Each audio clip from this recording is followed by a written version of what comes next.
Hey guys, Matt Wenning at winningstrength.com, and today we're going to talk about emotional and psychological factors in order to get strong. So let's get to it.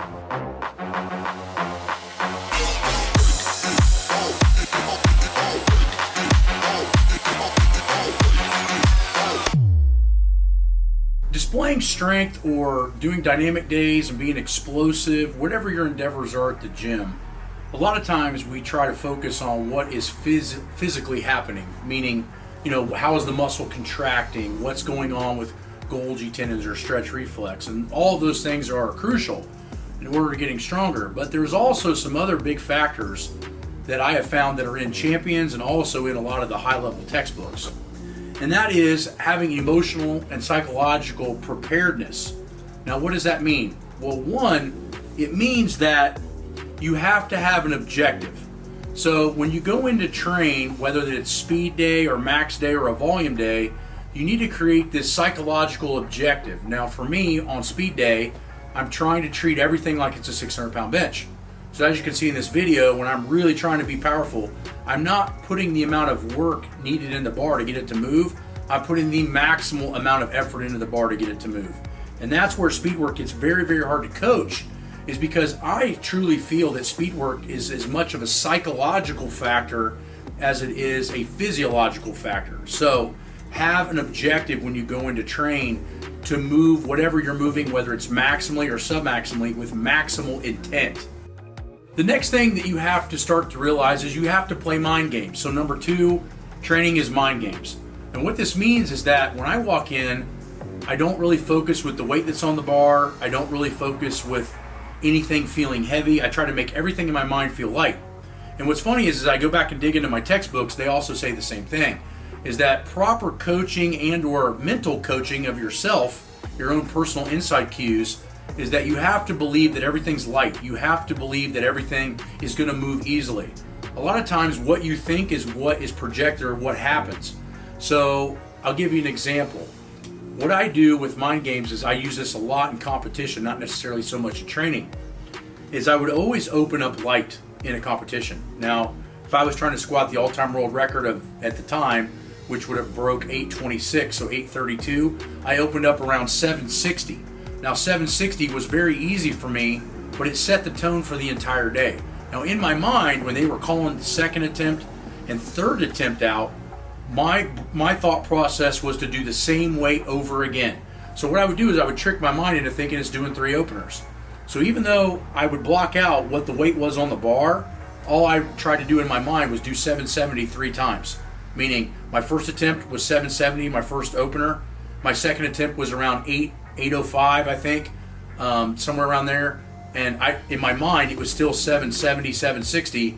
And then when I broke the all-time world record, I walked out literally tricking my mind into thinking it was the opener for the 3rd time.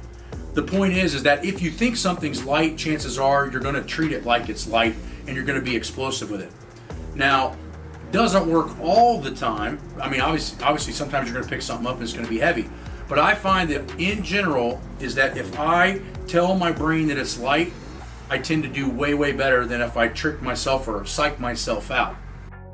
The third thing that I think we should probably go over with this is it's understanding consistency, okay? So if I walk in and I'm giving myself an objective, but I'm also trying to stay emotionally detached from training, it's going to increase better results. So what my point is that a lot of guys that have used conjugate systems that I've seen that have been world record holders, myself, Greg Penora, handful of other guys, they never got caught up in, yeah, we tried to break PRs in the gym. That was no question. But if we missed a PR, it didn't mess up our whole week or even the next training day. So I find that a lot of people that can basically go into the gym, let it all hang out, so to speak, and then walk away from it and psychologically detach from the training, they tend to be a lot stronger over a lot period of times. You notice that a lot of people, if they fail in the gym, they look at failing as a negative. They look at failing as a problem with training, when in reality, pushing till failure is sometimes needed, but what the problem with it is that it's psychological damage. So for a lot of people, when they fail, they look at it as a negative and it starts negatively reinforcing training or causing burnout way too quick. And that's also why we try to maintain max effort work somewhere around 90% versus above that, 92, 94, or even 100%. The reason is that the psychological stress is so much lower and it keeps your emotions on a positive progress. So I think this video, what you need to understand is, one, training is just as much psychological as it is physical. And understanding how to self-coach yourself and self-talk to yourself is super important. Two, if you're going to contests, you're setting up for PRs, you're going to play mental games with yourself. And the biggest way to do that and be successful is to start off light and then trick your mind into thinking it's the same way over and over again. That's what I did.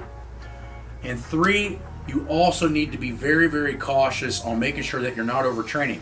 Emotional and psychological factors, there's only a handful of people I know of that can take max effort work closer to 100% and be successful at it, but I have seen a lot of people be super successful with around 90% or 9 RPE. So I hope this helps you guys understand that training is psychological.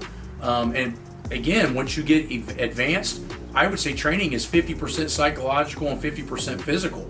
But the problem is a lot of us are only studying the physical prospects or projects of training, which would be muscle tissue and cross-sectional area and all these other things. Start thinking more positively when you walk in the gym and give yourself some objectives when you're training and find that it's going to help you tremendously. Now, if you need any help with this, come on to wenningstrength.com.